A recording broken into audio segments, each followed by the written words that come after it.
AP CM Jagan కు ఎన్నికల commission నోటీసులు జారీ చేసింది. మేమంతా సిద్ధం బస్సు యాత్రలో ఆయన ఎన్నికల కోడ్ ఉల్లంఘించారని ఈసీకి టీడీపీ నేత వర్ల రామయ్య ఫిర్యాదు చేశారు. టీడీపీ అధినేత చంద్రబాబుపై అనుచిత వ్యాఖ్యలు చేశారని ఫిర్యాదులో పేర్కొన్నారు. దీనిపై స్పందించిన ఈసీ సీఎంకు నోటీసులు ఇచ్చింది. వివరణ ఇవ్వాలని ఆదేశించింది.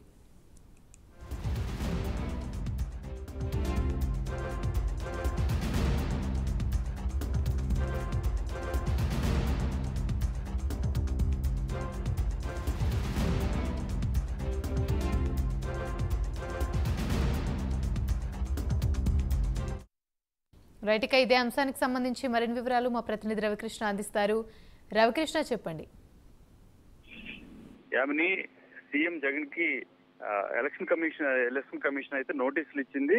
ఈ నోటీసులకు సంబంధించి 45 గంటల లోపుగా ఆ నోటీసుకు రిప్లై ఇవ్వాలని చెప్పి అడిగిన పరిస్థితి అయితే కనపడింది. ప్రధానంగా కూడా 3వ తేదీన పూతలపట్టులో జరిగినటువంటి సిద్ధం సభ ఏదైతే ఉందో ఆ సభ ద్వారా చంద్రబాబు మీద అనుచిత వ్యాఖ్యలు చేశారు సీఎం జగన్. ముఖ్యంగా కూడా ఆయన పశుపతితో పోల్చారు. అదే విధంగా కూడా ఇక్కడ ఏదైతే ఈ అవాతాత పెన్షన్లకు సంబంధించిన అంశం ఏదైతే ఉందో దానికి సంబంధించి 31 మంది చనిపోవడానికి ప్రధానంగా కారణం చంద్రబాబు అంటూ కూడా ఆయన ఆరోపణలు చేశారు. ఈ ఆరోపణలు చేసినటువంటి నేపథ్యంలో వర్ల రామయ్య, టీడీపీకి చెందినటువంటి సీనియర్ నేత ఎలక్షన్ కమిషన్ కి ఫిర్యాదు అయితే చేశారు.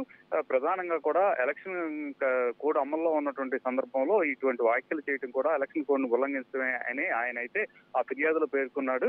ముఖ్యంగా కూడా ఏదైతే ఈ రెచ్చగొట్టే విధంగా ఉన్నది, అదే విధంగా కూడా ఒక వ్యక్తి యొక్క గౌరవానికి భంగం వాటిల్లే విధంగా ఉన్నది అని చెప్పి ఆయన ఫిర్యాదు చేయడం అనేది జరిగింది. ఈ నేపథ్యంలోనే ఎలక్షన్ కమిషనర్ అయినటువంటి ఈ ఎలక్షన్ కమిషన్ మాత్రం పూర్తిగా కూడా దీని మీద ప్రాథమికంగా నిర్ధారణకు వచ్చారు. ప్రధానంగా కూడా ఇక్కడ ఆయన కోడ్ ఉల్లంఘించాడు సీఎం జగన్ అని ఆయన భావించారు. ముఖేష్ కుమార్ సీఈఓ భావించిన సందర్భంలో ఇప్పుడు ఇవాళ నోటీసు అయితే ఇవ్వడం జరిగింది. ఏ విధంగా మీరు చేసిన వ్యాఖ్యలు ఏవైతే ఉన్నాయో వాటికి వివరణ ఇవ్వాలని ఎలక్షన్ కమిషన్ అయితే కోరింది. ఈ నేపథ్యంలోనే ముఖ్యంగా కూడా 45 గంటల్లో కనుక వీటికి సంబంధించి చేసిన వ్యాఖ్యలు ఏవైతే ఉన్నాయో పశుపతి అని కానీ లేకపోతే 31 మంది పెన్షన్దారుల మృతికి ఈయనే కారణం అని చేసిన వ్యాఖ్యలు ఏవైతే ఉన్నాయో దానికి సంబంధించి వివరణ ఇవ్వాలని అయితే ఈ నోటీసులో పేర్కొనడం జరిగింది. ఒకవేళ దీనికి వివరణ ఇవ్వకపోతే మాత్రం ఎలక్షన్ కమిషన్ తగిన చర్యలు తీసుకుంటారని చెప్పి ఆ నోటీసులో అయితే చెప్పిన పరిస్థితి కనపడింది.